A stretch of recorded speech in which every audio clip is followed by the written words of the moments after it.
2 weeks after Cardinal Jorge Bergoglio became Pope Francis in March 2013, sorry if I murdered his name, he shocked and he scandalized the world by his choice of whose feet to wash in the annual Maundy Thursday ritual.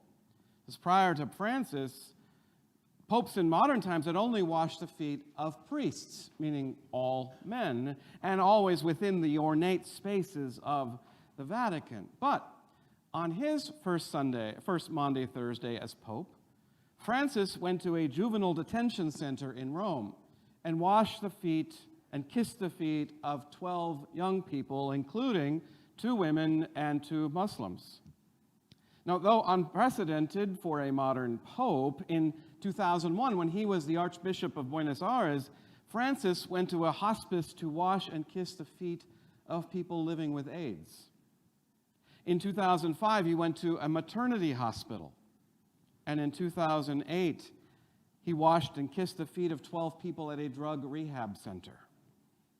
This would have been only the first of the many times that people were unhappy with this radical cleric. But Peter was also shocked and horrified, scandalized by such an idea that he refused to allow Jesus to wash his feet. "You will never wash my feet," Peter declared. He and the disciples watched as Jesus got up from the table, took off his robes, put a linen towel around his waist. Jesus poured water into the wash basin and one by one began to wash the feet of his disciples. It's reversing their roles. Imagine an honored guest at a banquet table getting on their knees to take on the most humble of tasks. However, just 6 days earlier, there had been another scandalous foot washing. Gathered around the supper table, the disciples watched as Mary, the sister of Martha, who probably cooked that meal, they watched as Mary entered the room with a bottle of very expensive perfume, so expensive it cost the equivalent of a year's wages. She opened the bottle, startling their nostrils and filling the room with the powerful scent, and then she loosened her hair. She bent down in front of Jesus. She rubbed perfume on his feet and then wiped his feet with her hair. Judas questioned the expense, a waste of money, he claimed, but Jesus praised Mary. "Leave her alone," he said. "She bought this for my burial." And so while all the other disciples still refused to believe Jesus would soon be killed, Mary listened and was busy preparing for it. It was that next morning, then, that Jesus rode into Jerusalem on a donkey while people waved palm branches and shouted, "Hosanna." Crowds of people gathered around him while he taught, "Unless a grain of wheat falls into the earth and dies, it remains only a single grain. But if it dies, it will bear much fruit. Those who love their lives will lose them. But if you let it go, you will have it forever." He was teaching about the necessity of his own death. And so, 6 days earlier, supper at Mary and Martha's, entrance into Jerusalem that next morning, and now it's a few days later, and Jesus knew the time had come. And because his disciples had proven repeatedly they couldn't comprehend his teachings, he decided to teach them by example. So he got up from the table, took off his robes. The disciples stopped their chatting about the day's events, and he took a linen cloth around his waist. What is he doing?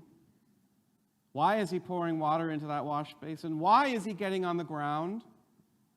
And no one dared question what he was doing. No, they thought to themselves, not you, Lord. This was something only a servant would do. And when Jesus came around to him, ever impulsive Peter demanded that Jesus will never wash his feet. Rebuffed and Always with a flair for the dramatic, he told Jesus not to only wash his feet then, but his hands and his head too. But you see, Peter had missed the point. This wasn't a lesson in hygiene. This was a lesson in humility. This is how my followers are to act. And when he finished, Jesus put on his robes again and returned to his place at the table and asked them, "Do you know what I've done for you?" And Peter wisely didn't say anything. "If I, your Lord and teacher, have washed your feet, you too must wash each other's feet. I've given you an example. Now, just as I've done, you must also do." But after this shock and scandal, he revealed to the group something even more shocking. One of them would betray him. The disciples looked around the table at each other with horror. Who would do such a thing? And Jesus said, "The one who takes this bread." And just then Judas took the bread. And Jesus told him, "Go quickly and do what you're about to do." When Judas left the room, Jesus reiterated that he would be with them only a little while longer. "And so before I go, I give you this new commandment. Love each other. Just as I have loved you, you must also love each other. This is how everyone will know that you are my disciples, when you love one another." But Peter asked, "Where are you going?" And Jesus told him he couldn't follow him now, but he could later. "But Lord, why can't I follow you now? I'll give up my life for you." "Not so quickly, Peter. Before the rooster crows, you're going to deny me 3 times. And with that, the curtain closes and the chapter comes to an end. But let's back up a little bit. You realize that Judas was then at the table when Jesus washed the feet of his disciples. Even though Jesus knew what was going to happen very soon, Jesus washed the feet of Judas too. And this point was made by George Marion McClelland. McClelland's an interesting guy. He was a black congregational minister born in 1860. George studied at Fisk University in Nashville. It's a school that was started by congregational missionaries who followed right behind the Union Army and started setting up schools on what had been battlegrounds. And Fisk is still a school related to the UCC. George graduated in 1885 and started work as a minister in Louisville, Kentucky, while also studying for what we now call a Master of Divinity at the Congregational Seminary in Hartford, Connecticut. George was a published poet, an author of short prose, while at the same time teaching Latin and English before becoming a high school principal. I mean, talk about a busy guy and a brilliant guy. And I wanted to give some of this background before reading a wonderful poem of his. So you remember, he was born in a time of slavery. He was raised during the great hope of Reconstruction. Hopes then that were crushed when the federal government turned their back and gave free rein to the former enslavers to terrorize those who dared to live free. And yet, McClelland, he said, Christ washed the feet of Judas. The dark and evil passions of his soul, his secret plot and sordidness complete, his hate, his purposing, Christ knew the whole. And still in love, he stooped and washed his feet. Christ washed the feet of Judas, and thus a girded servant, self-abased, taught that no wrong this side of the gate of heaven was ever too great to be wholly effaced. And though unasked, in spirit be forgiven. And so if we have ever felt the wrong of trampled rights, of caste, it matters not wherever the soul has felt or suffered long. O heart, this one thing should not be forgot. Christ washed the feet of Judas. Now, those words were controversial when he wrote them, just as they may be controversial now and could be seen as excusing those who enslaved in the past or who persecute today. But even so, his poem really causes us to consider, how far did Jesus mean to go? I mean, we've heard him teach. You've heard it said, love your neighbor, hate your enemy. But I say, love your enemies. God gives the sun for warmth and nourishing rain to everyone, the good and the bad, the nice and the nasty. If all you do is love the lovable, to expect a bonus?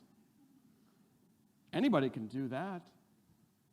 If you simply say hello to those who greet you, do you expect a medal? Any run-of-the-mill sinner does that. So in a word, what I'm saying is, grow up. Live generously and graciously toward others the way God lives toward you. And so what does it mean to follow Jesus? What did he teach by his own example in today's text? That Christianity is about service, not doctrine. That we're called to humility and sacrificial love, not power. And we're invited to be vulnerable, not controlling. Now, having one's feet washed feels very vulnerable. And few people are comfortable with the practice. But you know what? It's just as sacramental as communion. Because in fact, for John, this is communion. This is the Last Supper. In John, there are no words of institution involving bread and wine. Yes, in the first three Gospels, we remember Jesus, right, by eating and drinking together. But in the Gospel of John, we remember Jesus by following in his example, to serve one another by washing one another's feet. Now, anyone who's never had this experience can come on Maundy, Thursday, and if you choose, if you wish, you can participate in a foot washing. I know it's uncomfortable, so we just make it an option on the side. But it is worth considering the experience, because there is little that makes us feel more vulnerable and humble, and understanding of sacrificial love. As I've said before, some are trying to make Christianity in America more powerful and dominant over society, which is completely at odds with the actual teaching of Jesus. And Reverend Benjamin Creamer has a brilliant response to this. He said, Christianity in the United States doesn't need more political power. It needs less arrogance. It needs less entitlement. It needs less animosity toward those who are different. But Christianity does need. We need more humility.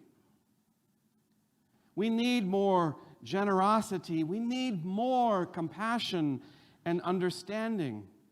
And there are a few verses in the Gospels that more powerfully teach this lesson. If I, your Lord and teacher, have washed your feet, you too must wash each other's feet. I have just given you an example. As I have done, you must also do. To even Judas. I see this as a call to be a healing presence in the world. Because what does the world need now more than love? You heard the call of Jesus. Are you ready?